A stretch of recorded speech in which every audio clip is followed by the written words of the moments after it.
And the reverse diet literally means you're just increasing your calories a little bit. Typically, you'll add, depending on the person, anywhere between 150 to 300 calories a day. Focus on building strength and muscle. Now, this is something interesting about this process. Sometimes, if you do it right, depending on the person, reverse dieting, bumping calories, focusing on strength training gets you leaner too.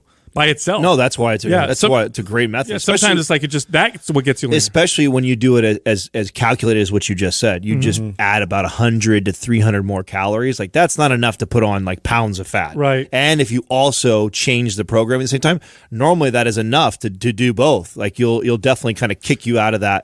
Yep. And so my advice was, I want to make that clear. If you have a plateau, but you're right. If you're still seeing results, then stay the course. Stay the course.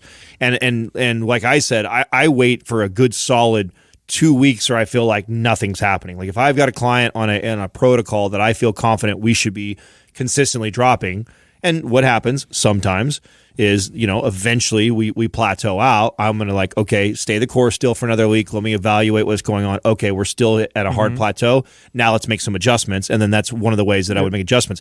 The last resort, that none of us mention, because we do get a lot of cardio type questions. Like cardio is like the very last thing that I want to add. I want to manipulate food and manipulate programming as many times and ways that I can before I just say, okay, now what I want you to do is, 20 minutes of cardio every single day after your workout. Like that's it. That's an easy way to kind of break out of a plateau, but it's also the last way that I want to do it. That's my final, okay, we're almost right where you want to be. Okay, let's ramp up the cardio. Yeah, and here's the last thing you can do. You can also try building your abs. You may be in a situation like I was years ago where I would get down pretty lean, but my abs wouldn't really pop out. It was because I needed to develop my abdominals. As I got them developed, I was able to see them at higher body fat percentages. We have a program called the No BS Six-Pack Formula that really focuses on developing the muscles of the core and the abs so that they are visible